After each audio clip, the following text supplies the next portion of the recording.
تیرے عمل کا دار و مدار تیری نیت پر ہے، تیرے ارادے پر ہے۔ بنیاد تمہاری نیت ہے۔ بنیاد یہ ہے کہ تمہارا اندر سے اس کام کے لیے ذوق کیا ہے، شوق کیا ہے۔ اگر وہ بنیاد مضبوط ہے تو پھر عمل کی جو آپ چھت ڈالیں گے وہ ساری چھت بھی مضبوط ہے۔ لیکن اگر ارادے کچے ہیں، کمزور ہیں، سازشیں ہیں، رنجشیں ہیں، اندر معاملات گڑبڑ ہیں، تو پھر کبھی دیواریں مضبوط ہو سکتی۔ نیتیں اچھی کریں۔ بڑی سادی مثال، بڑی صاف ستھری، مولا کائنات شیر خدا حضرت علی المرتضیٰ کرم اللہ تعالی وجہ الکریم نا، آپ ایک جگہ جنگ لڑنے کے لیے گئے، جہاد ہو رہا ہے۔ عرب کے جو لوگ ہوتے تھے وہ دشمن کو سزا بڑی سخت دیتے تھے۔ بعض لوگ مطالبہ بھی کرتے ہیں نا سخت سزا کا۔ ہمارا سرائکی کا ایک شاعر ہے، وہ کہا کرتا ہے، جے تنگ ہے ساڈی زندگی تو تے دے سخت سزا تیری جان چھوٹے، ساکو مار نہ شاکر کستاں وچ یک لخت مکا تیری جان چھوٹے۔ عرب کے لوگ نا سخت سزا دیتے تھے، سخت، وہ اذیت دیتے، کبھی انگلی کاٹ دیتے، کبھی ہاتھ کاٹ دیتے۔ مختار سقفی نے جب امام علی مقام رضی اللہ تعالیٰ عنہ کے قاتلوں کو قتل کیا تو زیادہ تر کی گردنیں نہیں کاٹی تھی، بلکہ اس نے ہاتھ پیر کاٹ کے لوگوں کو جنگلوں میں پھینک دیا تھا۔ تڑپ تڑپ کے لوگ مر گئے۔ اسلام اس اذیت کا قائل، اہل عرب اذیت دیتے تھے، بلکہ دشمن جب نڈھال ہو کے گر جاتا تھا نا تو اس پر گھوڑے دوڑا دیتے تھے، گھوڑے دوڑ جاتے تھے اس پر، لاشیں مسک کر دیتے، ناک کان آنکھیں نکال ڈالتے تھے، ٹکڑے کرتے تھے وجود کے، اذیت دیتے تھے۔ تو جب کوئی آدمی کسی کے نرغے میں آ جاتا تھا نا، قابو میں آتا تھا، تو اس کی خواہش ہوتی تھی کہ میں مارنے والے کو غصہ دلاؤں تاکہ مجھے جلدی مار دے، اذیت نہ دے، تکلیف نہ دے، مجھے جلدی مار ڈالے، جلدی قتل کر ڈالے۔ یہ ان کا مزاج ہوتا تھا، رویہ ہوتا تھا۔ حضرت مولا علی شیر خدا کرم اللہ تعالی وجہ الکریم دشمن پر غالب آ گئے۔ جب غالب ہوئے تو اس نے معاذ اللہ حضرت علی پر تھوک دیا۔ کافر تھا، اس کا ارادہ یہ تھا کہ میں حضرت علی کو غصہ دلاتا ہوں تاکہ یہ مجھے جلدی مار دے، لیکن اسے نہیں پتا تھا یہ علی ہے۔ اسے نہیں خبر تھی کہ یہ جو خمیر ہے نا، ان کی تربیت مدینے والے محبوب نے فرمائی ہے۔ یہاں جو چمک دمک ہے اس کا رنگ ساری دنیا سے نرالا ہے، انوکھا ہے، شاندار ہے، وزادار ہے، کمال ہے۔ کہا حضرت علی پر معاذ اللہ میں یہ کام کرتا ہوں تاکہ وہ جلدی قتل کر دیں گے، لیکن جب اس نے مولا علی کی طرف یہ نازیبا حرکت کی تو حضرت علی نہ تلوار چھوڑ کے پیچھے ہٹ گئے۔ توجہ کرنا، رزلٹ دیکھنا، مولا علی پیچھے ہٹ گئے اور فرمانے لگے جا تو آزاد ہے۔ وہ کہنے لگا میں آزاد ہوں، کس طرح، کیسے؟ تو حضرت علی فرمانے لگے میرا تیرا ذاتی جھگڑا تو کوئی نہیں نا، نہ تو نے میری زمین پہ قبضہ کیا، نہ میرا مال لوٹا، نہ میری عزت پر ہاتھ ڈالا۔ میرا تیرا جھگڑا اللہ کی رضا کے لیے، خالص اس لیے کہ تو اللہ کی نافرمانی کر رہا، خالصتاً اس لیے تیرا اور میرا یہ جھگڑا ہے۔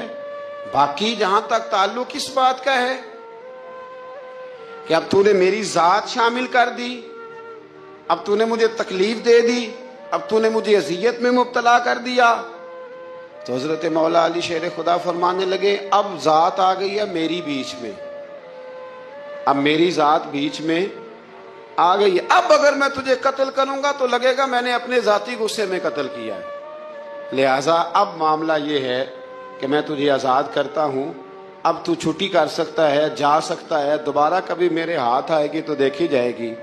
مولا کائنات نے اسے چھوڑ دیا، لیکن وہ حضرت علی کا غلام بن گیا۔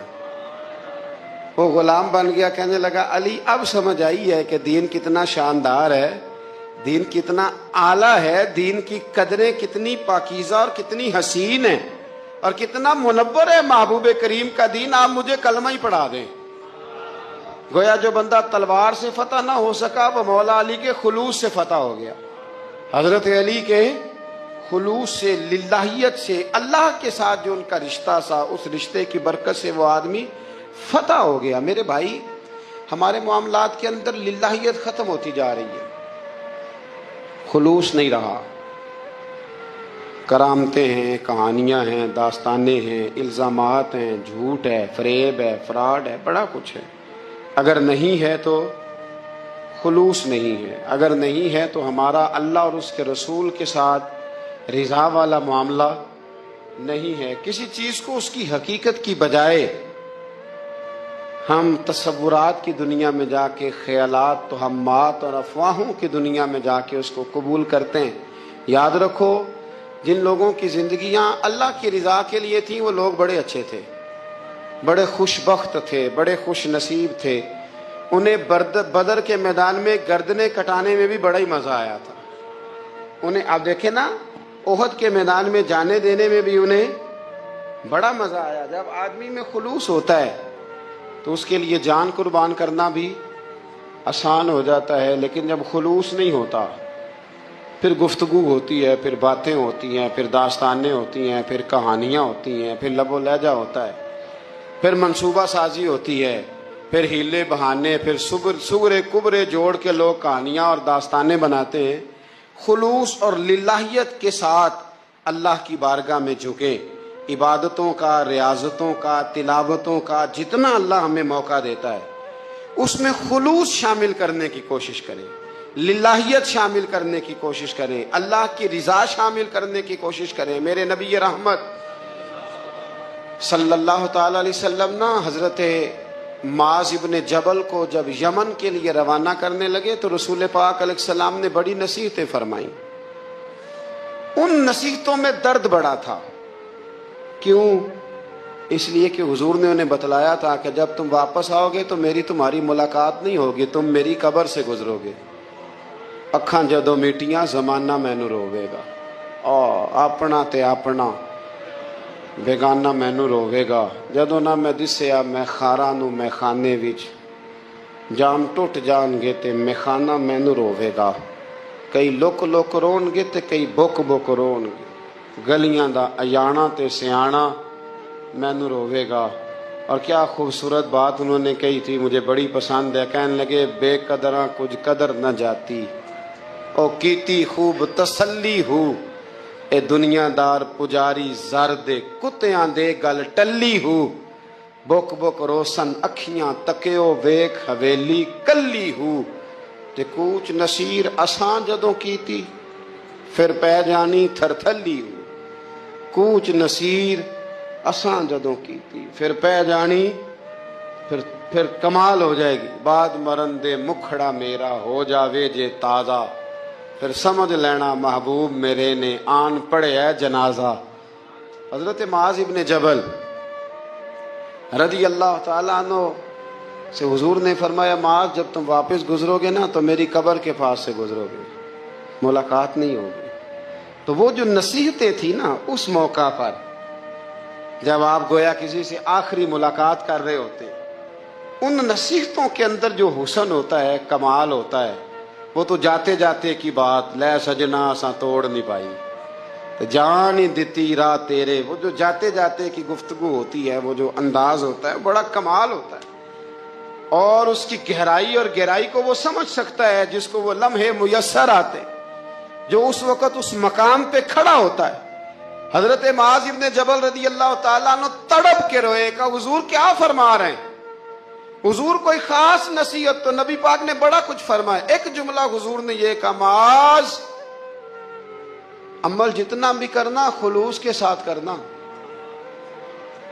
اور محبوب نے فرمایا تیرا خلوص کے ساتھ کیا ہوا تھوڑا عمل بھی رب کی بارگاہ میں زیادہ بنا کے تیرے لیے ذریعہ نجات بن جائے گا۔ جتنا بھی کرنا خلوص کے ساتھ کرنا، بولیے خلوص کے ساتھ کرنا، للہیت کے ساتھ کرنا، اس کے اندر کوئی کمزوری نہ آنے پائے، للہیت کے ساتھ، خلوص کے ساتھ، رواداری کے ساتھ، پیار کے ساتھ کرنا۔ میرے بھائیوں، یہ سمجھنے کا مقام ہوتا ہے کہ جب ہم اللہ اور اس کے رسول صلی اللہ علیہ وسلم کی رضا کے لیے کوئی عمل کرتے ہیں تو اس کا بھی ہمارے دل کو پتہ ہوتا ہے۔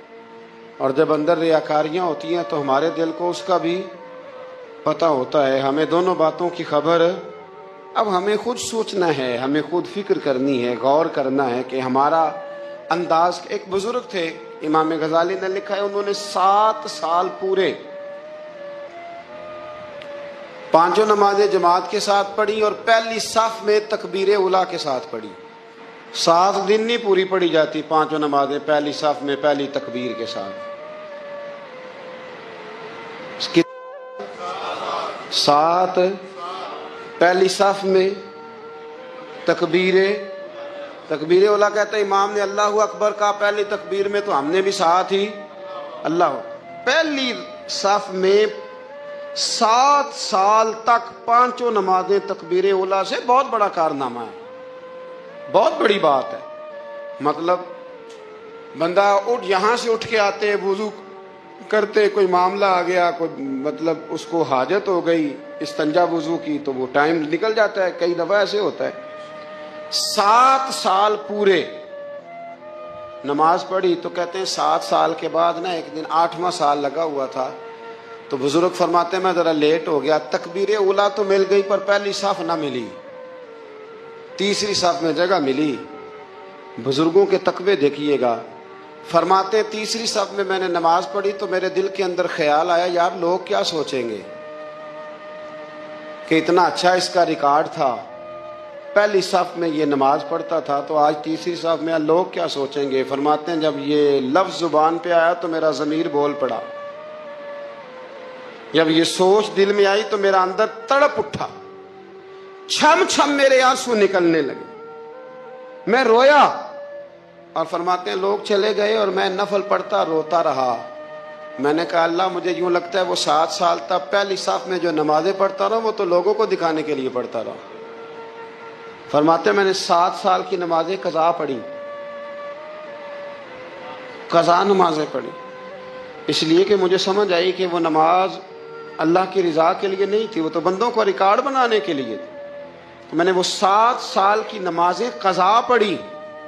اور فرماتے ہیں اب دوبارہ سے جب میں جاتا ہوں تو پھر میں اپنے دل پہ غور کرتا ہوں کہ پہلی صف تکبیر اولیٰ پر, یہ بتا نیت کیا ہے, یہ بتا کہ تیرا ارادہ کیا ہے. شیخ سعدی فرمایا کرتے تھے تیرے وجود کا قبلہ تو سیدھا ہے, دل کے قبلے کی بھی بات بتا. تیرے وجود کا قبلہ درست ہے پر دل کے قبلے کی بھی. ہاں خودی کا سر نہاں لا الہ الا اللہ, خودی کا تیگ فساں لا الہ. یہ دور اپنے ابراہیم کی تلاش میں ہے. صنم کدا ہے جہاں لا الہ الا اللہ, صنم کدا ہے جہاں لا الہ الا اللہ. اور اگرچہ بت ہیں جماعت کی آستینوں میں پر مجھے ہے حکم ازاں لا الہ الا. تو یہ جو ہمارا مزاج ہے نا لوگوں کو دکھانے کا, بتانے کا, سنانے کا. شیخ ابو العباس مرسی فرماتے کہ مجھے کئی دفعہ محبوب کریم علیہ السلام کا دیدار نصیب ہوا. میرا اور حضور کا معاملہ تھا, پھر میں نے لوگوں کو بتانا شروع کر دیا. فرماتے ہیں پھر انہوں نے آنا چھوڑ دیا, اس لیے کہ کچھ باتیں ایسی ہوتی ہیں جو بتانے کی نہیں ہوتی, لیکن کچھ بندوں کو بشارتیں ہوتی بڑی ہیں, وہ ان بیچاروں کو بدہضمی ہو جاتی. وہ بتائیں نا جب تک 20 لوگوں کو, تب تک ان کی وہ بدہضمی ختم. حالانکہ ہر چیز بتانے کی, دکھانے کی, سنانے کی, ہر چیز کی وضاحت دینے کی نہیں ہوتی. ہر چیز ایسی نہیں ہوتی. حضرت ابو ہریرہ جیسے لوگ فرمایا کرتے تھے علم کی 2 تھیلیاں, ایک کھولی ہے دوسری کھولو تو مجھے قتل کر دو. ہر چیز کو بتانے سمجھانے کی ہوتی ہے. تو خلوص دیکھیں کتنا ہے اس میں, للہیت کتنی ہے, اللہ کی رضا کتنی. الحمدللہ تعالی اس مہینے سے جو جولائی کا ہے, میرے خیال ہے 4-5 جولائی سے حج کی فلائٹ شروع ہو جائیں گی انشاءاللہ تعالی. خوش نہیں ہوئے آپ سن کے؟ جو جا رہے ہیں رب ان کا قبول فرمائے, اور جو رہ گئے اللہ انہیں موقع عطا فرمائے. ای سعادت بزور بازو نیس تا نہ بخشندہ خدائے بخشن. یہ سعادتیں بازو کی قوت سے نہیں ملتی, تبھی ملتی ہیں جب اللہ عطا کرتا ہے, جب رب اپنے فضل سے عطا کرتا ہے پھر یہ سعادتیں ملتی ہیں. لوگ حج کے لیے جا رہے ہیں, اور آپ کو پتا ہے حج بھی آج کل ساتھ ساتھ حج ہوتا ہے، ساتھ ساتھ سیلفی ہوتی ہے، آخر تک چلتا ہے۔ ایک بزرگ تھے حضرت ابو مرتعش ان کا نام تھا، وہ فرماتے ہیں میرا چوتھا پانچواں حج تھا، نفلی حج کرنے کے لیے میں جا رہا تھا، تیاری میری مکمل ہو گئی تھی، 2-4 دنوں میں میری روانگی تھی، ارادہ میرا مضبوط تھا، معاملات سارے طے ہو گئے تھے، بس میں جانے کے قریب تھا۔ فرماتے ہیں کہ میں ایک دن گھر میں بیٹھا تھا، اماں جی نے نا کہا بیٹا ذرا پتر ذرا پانی کا پیالہ دینا۔ تو فرماتے میرے دل میں خیال آیا کہ ایک تو میں عالم ہوں، صوفی ہوں، درویش ہوں، مولوی ہوں، اور دوسرا یہ کہ میری کل پرسوں تیاری بھی ہے، تو پانی تو چھوٹا بھائی بھی دے سکتا ہے، یہ کام کو بچہ بھی کر لے گا۔ میں نے چھوٹے کو اشارہ کیا ذرا پانی دینا، وہ گیا اور مٹکے سے پانی بھر کے اماں کو دے دیا۔ کہتے ہیں جب اس نے اماں کو پانی دیا نا تو میرے اندر پھر مد و جزر شروع ہوا، پھر میری ضمیر کی آوازیں اٹھنے لگی، پھر اندر سے بلندی ہونے لگی، پھر آوازیں آئیں، اور پھر میں نے اعلان کیا، میں نے کہا خو یہ کیا ہوا؟ سینکڑوں اور ہزاروں میل حج کرنے کے لیے جانا میرے لیے آسان ہے، اور یہ 2 قدم اماں کو پانی دینا میرے لیے مشکل ہے، یہ کیا بات ہوئی؟ حالانکہ حج کرنے سے بھی اللہ نے راضی ہونا تھا، اور اماں کو پانی پلانے سے بھی اللہ نے راضی ہونا تھا، پر یہ میں کس جگہ کھڑا ہو گیا ہوں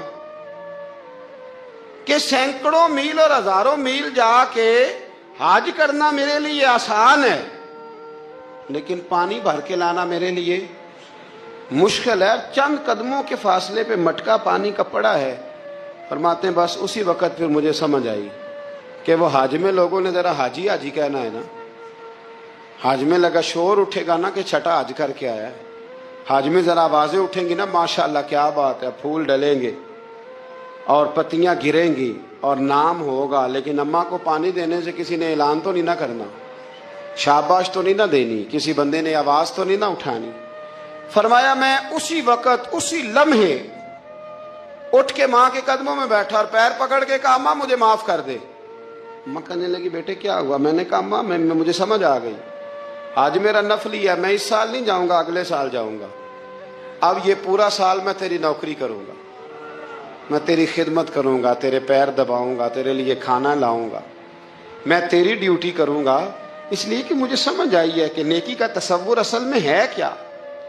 ہم بالعموم وہ نیکی کرنے جا رہے ہوتے ہیں جو نیکی بھی ہوتی ہے اور دنیا میں اس کا نام بھی ہوتا ہے، تذکرہ بھی ہوتا ہے، اس کی وجہ سے ہمارا قد بھی اونچا ہو رہا ہوتا ہے، حالانکہ نیکی کا تصور تو بڑا چھوٹا سا ہے، کل معروف صدقہ، مسکرا کے ملنا بھی نیکی، رزق حلال کما کے بچوں کو کھلانا بھی نیکی، گلی سے پتھر اور کانٹا اٹھا دینا بھی نیکی، پر ہمیں تو کوئی لمبی چوڑی نیکی چاہیے، کوئی بڑی نیکی چاہیے۔ اس لیے بہت سارے ایسے لوگ ہیں جو نیکیاں ان کی پہنچ میں ہوتی ہیں وہ نہیں کرتے۔ وہ محرم کے ایام میں نا ایک جگہ پہ حاضری کا موقع ملا، تو وہاں ایک صاحب کہہ رہے تھے ہم مریں گے، لڑیں گے، جانیں دیں گے، قربانی دیں گے، ہم امام علی مقام کی سنت ادا کریں گے، سارا کچھ کریں گے۔ تو بعد میں وہ میرے پاس بیٹھے تو میں نے انہیں کہا کہ جب جنگ کا موقع آئے گا تو انشاءاللہ لڑیں گے، جانے بھی دیں گے، پر ابھی آپ یہ کام کریں کہ امام حسین ایک رات میں پورا قرآن پاک پڑھا کرتے تھے، یہ والی سنت امام حسین کی شروع کریں، یہ والی سنت ابھی آپ سٹارٹ، جب وہ موقع آئے گا تو انشاءاللہ وہ کام بھی کریں گے، تو یہ والی سنت آپ سٹارٹ کریں امام صاحب کی۔ امام صاحب 100 نفل پڑھا کرتے تھے فرض نماز کے علاوہ روزانہ، 100 رکعت نماز نفل، تو آپ یہ والی سنت امام حسین کی شروع کریں نا، تو جب کربلا سجانے کی باری آئے گی تو پھر کربلا بھی سجا لیں گے، لیکن ہم نے یہ والے کام نہیں کرنے، نمازیں 5 پوری نہیں پڑھنی، ہم نے تو صرف کربلا والی سنت ادا کرنی، نعرے لگانے ہیں، وہاں تک پہنچنا ہے۔ میرے عزیز یاد رکھے، اللہ کی رضا ہر جگہ پیش نظر ہو۔ میرے رسول کریم صلی اللہ تعالی علیہ وسلم کی عالی مرتبت خدمت میں ایک جنگ کے موقع پر صحابہ نے عرض کیا تھا کہ یا رسول اللہ صلی اللہ تعالی علیہ وسلم فلاں آدمی بڑی ہمت سے لڑ رہا ہے، جہاد کر رہا ہے، بڑی بات ہے، تو حضور نے فرمایا یہ جہنمی ہے، جہاد کر رہا تھا. توجہ ہے میری بات پر؟ حضور نے فرمایا یہ جہنمی ہے، یہ دوزخی ہے، یہ بندہ جنتی نہیں. جب سرکار دو عالم صلی اللہ تعالی علیہ وسلم نے یہ بات ارشاد فرمائی تو صحابہ کہتے ہیں ہمیں تجسس ہوا کہ یہ کیا بات ہوئی. اتنی ہمت سے، جوان مردی سے، اتنی وہ دلیری سے لڑ رہا ہے اور حضور نے فرما دیا دوزخی ہے. کیسے دوزخی کیسے؟ تو ایک صحابی کہنے لگے میں اس کا پیچھا کرنے لگا. جب پیچھا کرنے لگا تو اس پر نا کچھ زخم کاری لگ گئے تھے، زخم گہرے تھے. وہ زخموں کو برداشت نہ کر سکا اور ایک مقام ایسا آیا کہ اس نے خود اپنے پیٹ میں خنجر لگا کے، پیوست کر کے، خنجر مار کے یا تلوار مار کے یا نیزہ مار کے اس نے خودکشی کر لی. زخموں کی تاب نہ لا سکا. حضور نے فرمایا تھا کہ یہ جہنمی ہے. تو اس کی وہ جو بات تھی وہ صادق ہو گئی. کہتے میں فوراً بولا، میں نے کہا میرے محبوب جو فرماتے حق اور سچ ہی فرماتے. دیکھو کس موت مرا. اب اس پر مفسرین نے لکھا ہے کہ وہ بندہ جو گھر سے نکلا تھا نا، تو وہ دین کے لیے لڑنے نہیں نکلا تھا، وہ قومیت کے لیے لڑنے آیا تھا کہ میرا سارا قبیلہ گیا ہے تو مجھے بھی جانا چاہیے، ہماری قوم سے فلانی قوم ٹکرائی ہے تو لہذا ہمیں. اس کی نیت میں، ارادے میں دین، للہیت اور خلوص شامل ہے.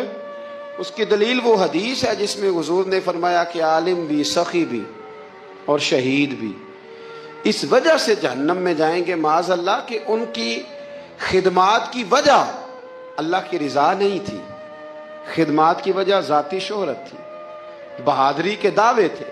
سخاوت کا سبب یہ تھا کہ لوگ انہیں سخی کہیں. خلوص والا جو عمل ہوتا ہے نا، خلوص والا، وہ تو بڑا تھوڑا بھی ہو تو قبول ہوتا ہے. اس میں بڑی دیکھیں نا، اللہ کی بارگاہ میں مقدار نہیں دیکھی جاتی، معیار دیکھا جاتا ہے. مقدار نہیں دیکھی جاتی، معیار دیکھا جاتا ہے. نبی کریم علیہ السلام نے ایک جنگ کے موقع پہ اعلان کیا کہ ہر بندہ چندے میں حصہ دے، قحط کا زمانہ ہے، بہت زیادہ مال کی ضرورت ہے، ہر آدمی آئے، حصہ ڈالے، آگے بڑھے. جب سرور دو عالم صلی اللہ تعالی علیہ وسلم نے یہ اعلان فرمایا، حضور نے حکم دیا تو بڑا بڑا مال دیا. حضرت عثمان غنی نے کئی سو اونٹ دیے مال کے بھر کے، حضرت صدیق اکبر نے بھی بڑا دیا، فاروق اعظم نے بھی آدھا مال دیا، حضرت عبد الرحمن ابن عوف جیسے لوگوں نے ہزاروں اور لاکھوں دینار دیے. ایک غریب صحابی تھے، وہ فرماتے میں نے زور سے عصر تک یہودی کے باغ میں مزدوری کی، چند کلو کھجوریں ملی تو لا کے میں نے حضور کی بارگاہ میں نذرانہ پیش کیا. فرماتے میرے دل میں خیال تھا کہ وہ میری اٹی کیا کرے گی، میرا ایک قطرہ کیا کرے گا. جہاں لوگوں نے لاکھوں دیے، ہزاروں دیے تو کیا بنے گا. لیکن فرماتے ہیں قربان جاؤں، وہ ڈھیر لگا تھا مسجد نبی میں مال کا. میرے نبی نے نا وہ مال اٹھا کے جو میں نے دیا تھا اس کے اوپر بکھیر دیا، اور حضور فرمانے لگے سن بھائی، جتنا ان سب کو اجر ملے گا اتنا اللہ تجھے اکیلے کو عطا فرمائے گا، اتنا تجھے اکیلے کو ملے گا. پیچھے دلیل ہے میرے نبی پاک علیہ الصلوۃ والسلام کے فرمان کے پیچھے دلیل ہے کہ اس میں خلوص بڑا تھا، اس بندے میں للہیت بڑی تھی، اس میں ذوق تھا، شوق تھا، ہمت تھی، اس نے محنت کی تھی. تو خلوص والا تھوڑا عمل بھی زیادہ ہو گیا. چھوڑے ریاکاریاں، چھوڑے تسنع. کوئی بھی کام کریں تو پہلے دل سے فتویٰ پوچھیں، پہلے اپنے آپ سے پوچھیں کہ یہ جو کام میں کر رہا ہوں، جس طرف میں جا رہا ہوں، یہ بات درست ہے کہ نہیں. پھر جب آپ سمجھ لیں کہ بات درست ہے، پھر اس پر اور محنت کریں اور خلوص کا مظاہرہ کریں. اب جب نماز کی نیت کے لیے کھڑے ہوں تو پھر ایک دفعہ نیت، یہ جو نیت ہوتی ہے نا نماز کی، اس کا مقصد بھی یہ ہوتا ہے کہ ذرا نا جسم کا قبلہ بھی ٹھیک کر لو، ارادے کا قبلہ بھی ٹھیک کر لو، ذرا نا درست کر لو اپنے آپ کو. نیت المومن خیر من عملہ،